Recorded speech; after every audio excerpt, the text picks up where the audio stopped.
তারা, এই চোরেদের তারা! এই বেরাও, বেরাও এখান থেকে! এই চোরেদের জ্বালায় কোনো কিছু রাখার জোর নেই, সব কিছু চুরি করে নেয়। হ্যাঁ, যাও, যাও এখান থেকে, আর কোনোদিনও আমাদের এদিকে এসো না। হায় রে কপাল, একটা ঝোপড়ি চাইলাম আর একটা গাছের কোটর চাইলাম, কিছুই পেলাম না। কোনো ভূত পেতনি আমাদের আশ্রয়ই দিতে চায় না, কারণ তোমার এই ছেলে সবার সব জিনিসপত্র চুরি করে নেয়। আমার কি দোষ? ছেলে তোমার মতোই হয়েছে, তোমরা দুজনেই চোর ছ্যাচোর। বাবা, তুমি তো শুধু খাও আর ঘুমাও, তাই আমার যেটা প্রয়োজন অন্যের থেকেই নিয়ে নি। চুপ কর তোরা, দেখি একটা বাসা খুঁজে বের করতে পারি কিনা। ওইটা দেখ, কি বিশাল লাউ! ওর ভেতর একটা ফাটলও রয়েছে, এটাই আমাদের নতুন বাসা হবে। হ্যাঁ, লাউ? তুমি পাগল হয়ে গেলে নাকি? আমরা কি এখন থেকে লাউয়ের ভেতরে থাকবো? নিশ্চয়ই, এর ভেতরে নরম শ্বাস আছে, তোমার মোটা শরীরটা আরাম পাবে, আর ওই ফাটল দিয়ে আমরা বাইরে যাতায়াতও করতে পারবো। বাহ, অনেক মজা হবে, এটা তো একটা খেলনা বাড়ির মতন। চল চল, আমরা এখন ভেতরে ঢুকে পড়ি।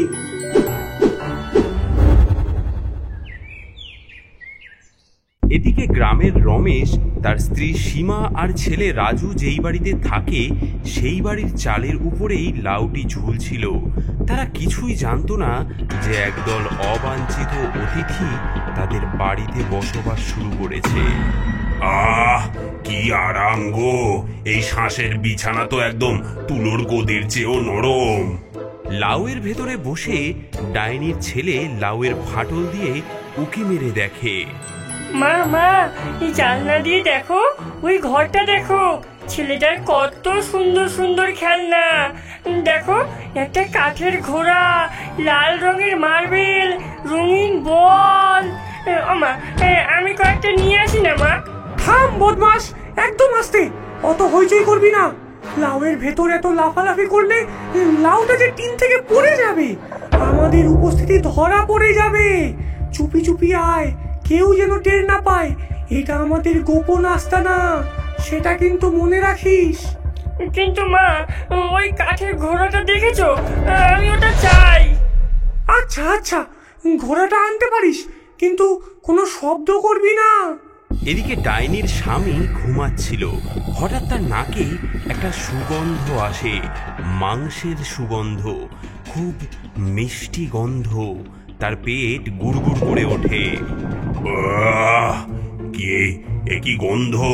কোথা থেকে এত সুন্দর গন্ধ আসছে? আমার পেট তো চোঁচো করছে। এই নতুন বাড়িতে আমাদের গৃহপ্রবেশের ভোজ চাই গো গিন্নি।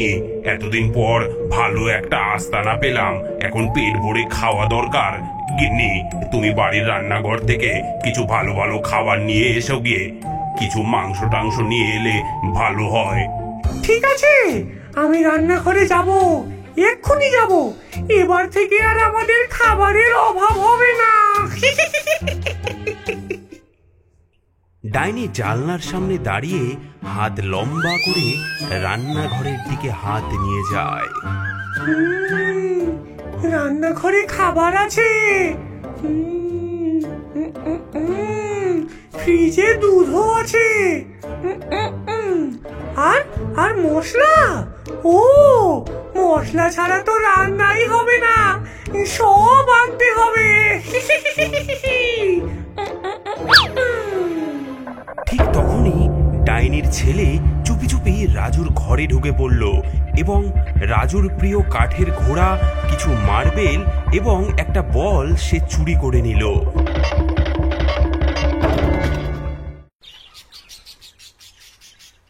মা মা, এদিকে এসো মা, আমার কাঠের ঘোড়াটা যে উধাও হয়ে গেছে, আর লাল মার্বেলগুলো কোথায় গেল? আমি তো কাল রাতে এইখানেই রেখেছিলাম, কেউ নিয়ে গেছে মনে হচ্ছে। আবার হারালো? এ কি অদ্ভুত ব্যাপার! আমি তো সবেমাত্র গতকালই তোর সব খেলনা গুছিয়ে রেখেছিলাম। দেখি দেখি তো, এমন তো কখনো হয়নি। তোর কাঠের ঘোড়াটা তো তুই অনেক যত্ন করে রাখিস, কোথায় যেতে পারে? কেউ চুরি করে নিয়েছে আমার প্রিয় কাঠের ঘোড়া। দাদু দিয়েছিলেন, ওটা আমার চাই মা, ওটা আমার চাই। এদিকে সীমা রান্নাঘরে মাছের ঝোল রান্না করবে বলে মশলা বের করছিল, কিন্তু এ কি, জিরার কৌটোতেও মাটি আর চিনির কৌটোতেও মাটি, গরম মশলার কৌটোতেও মাটি। কে করলো এসব? রমেশ, রমেশ, একবার এদিকে এসো। দেখো দেখো কি কাণ্ড। কি বলছো? সব কৌটোতে মাটি? কে এমন করলো? আমি সত্যি বলছি, দেখো সব মশলা উধাও, শুধু মাটি আর মাটি। কাল রাতে তো সব ঠিকঠাকই ছিল। এটা অস্বাভাবিক।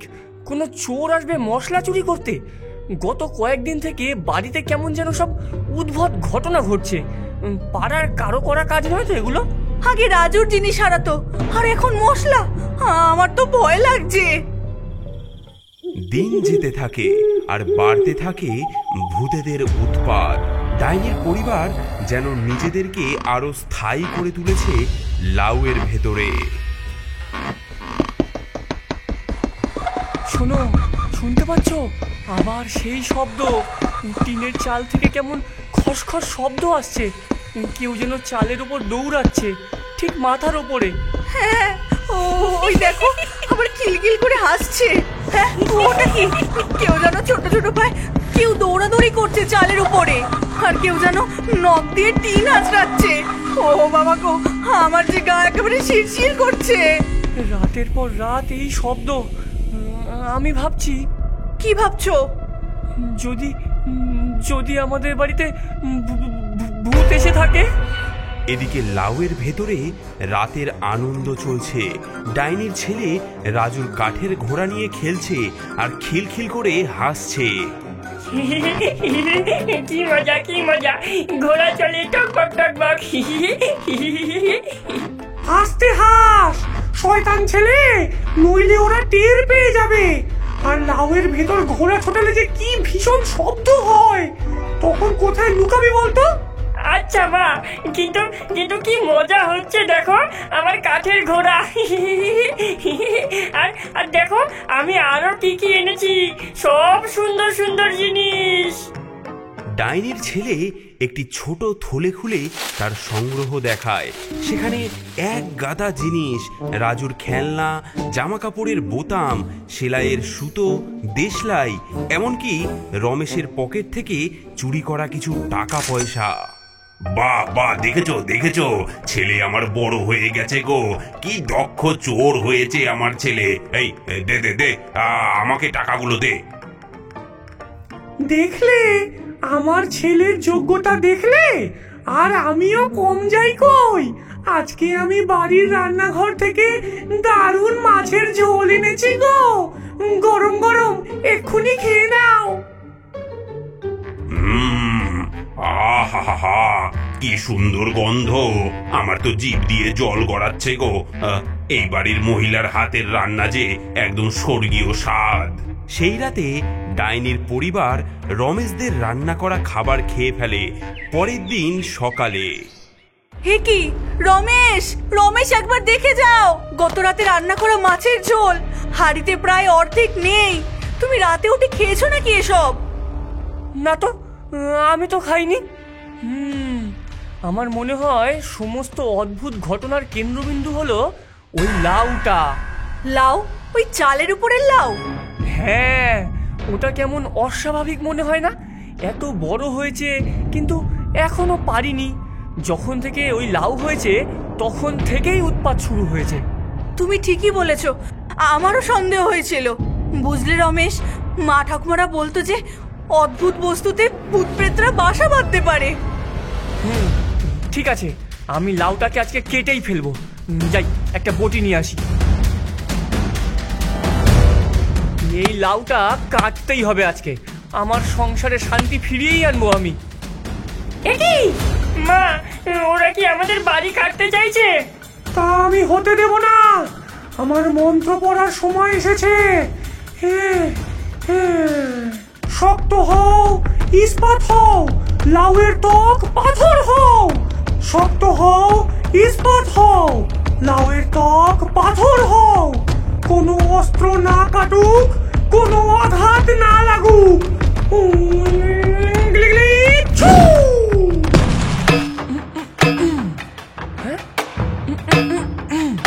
এ কি, লাউটা যেন পাথরের মতো শক্ত হয়ে গেছে। বটি দিয়েও তো কাটছে না। সীমা, কি অদ্ভুত ব্যাপার! এটা কোনো সাধারণ লাউ নয় গো।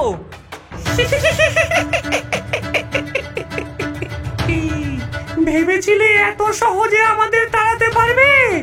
এই লাউ এখন ইস্পাতের চেয়েও শক্ত হয়ে গেছে।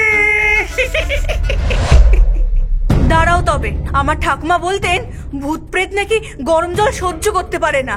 আজ আজ আমি দেখাবো ওই ভূত প্রেতদের মজা। সাবধানে, সাবধানে। সীমা টিনের চালে উঠে গরম জল লাউয়ের ওপরে ঢেলে দেয়। বেরিয়ে যাও, বেরিয়ে যাও আমার বাড়ি থেকে। হ্যাঁ, এ কি গো, এই যে গরম জল, আহা, কি আরাম! এই ঠান্ডায় গরম গরম জলে স্নান, বাহ বাহ বাহ! হ্যাঁ গো, গিজারের খরচটা বাঁচলো। মানুষগুলো নিজেই আমাদের সাহায্য করে যাচ্ছে। জল খেলা, জল খেলা, আরো গরম জল দাও, আরো গরম জল দাও। হে হে, কি মজা, কি মজা। হ্যাঁ, গরম জলেও কিছু হলো না, বরং লাউয়ের ভেতর থেকে তো আনন্দের শব্দ আসছে। বাবা, মা, আমার একটা আইডিয়া আছে। স্কুলে আমি শিখেছি কোনো প্রাণী নাকি উঁচু শব্দ সহ্য করতে পারে না। কি করতে চাও বাবা? আমার যত সব স্পিকার আছে সেগুলো একসঙ্গে বাজাবো খুব জোরে। ভূত প্রেত যদি থাকে তাহলে সেই শব্দে ভয়ে পালাবে। এবার দেখি কে এখানে থাকে আর কে এখান থেকে যায়। এই বাহ, কি চমৎকার গান।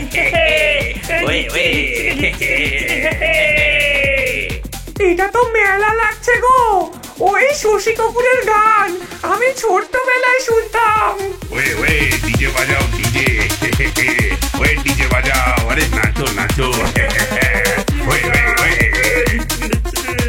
হ্যাঁ, এতেও কোনো লাভ হলো না, বরং মনে হচ্ছে লাউয়ের ভেতরে কেউ যেন নাচ করছে। আমার ঠাকুমা বলতেন ডাইনিরা নাকি খুব লোভী হয়, তারা নিজেদের কোনো প্রিয় জিনিস পেলে অন্য কিছু কোনো খেয়াল রাখে না। তোমার কথা শুনে আমার একটা আইডিয়া এসেছে। ওই দূরের গায়ে একটা বাবাজি থাকেন, তিনি তন্ত্র মন্ত্র জানেন। চলো তার কাছে যাই।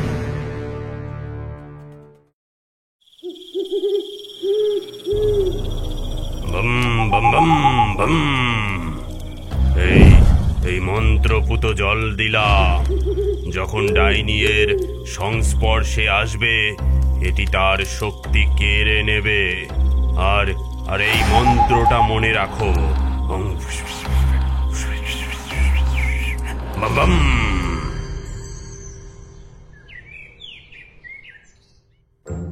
এই এতগুলো মিষ্টি, মাংস, খেলনাগুলো আমি গরিবদেরকে দান করব।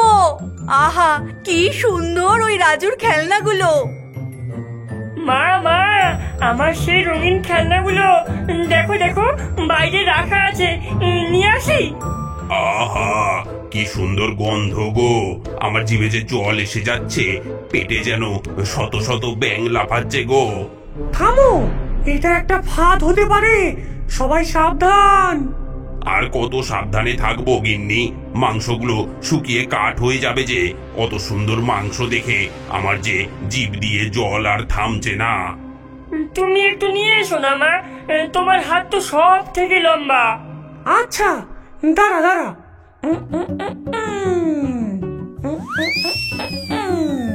এই তো প্রায় পৌঁছে গেছি। সীমা মন্ত্রপুত এই জল নাও। ডাইনির হাতে ছিটিয়ে দিল। আগুন, আগুন! আমার হাত পুড়ে যাচ্ছে যে। ওরে বাবা, ওরে বাবা গো, মরে গেলাম, জ্বলে গেলাম।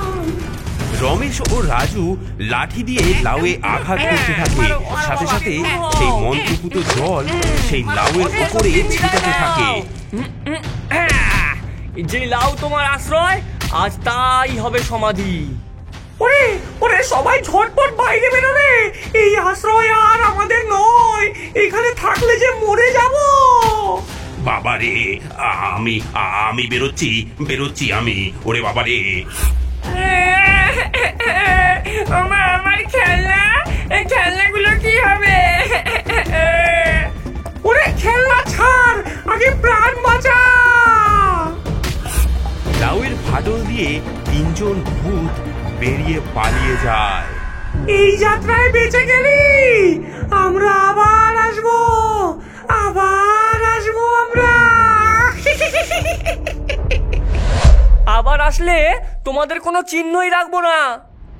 এভাবেই রমেশ, সীমা ও রাজু তাদের বাড়ি থেকে ডাইনি পরিবারকে তাড়িয়ে দিল।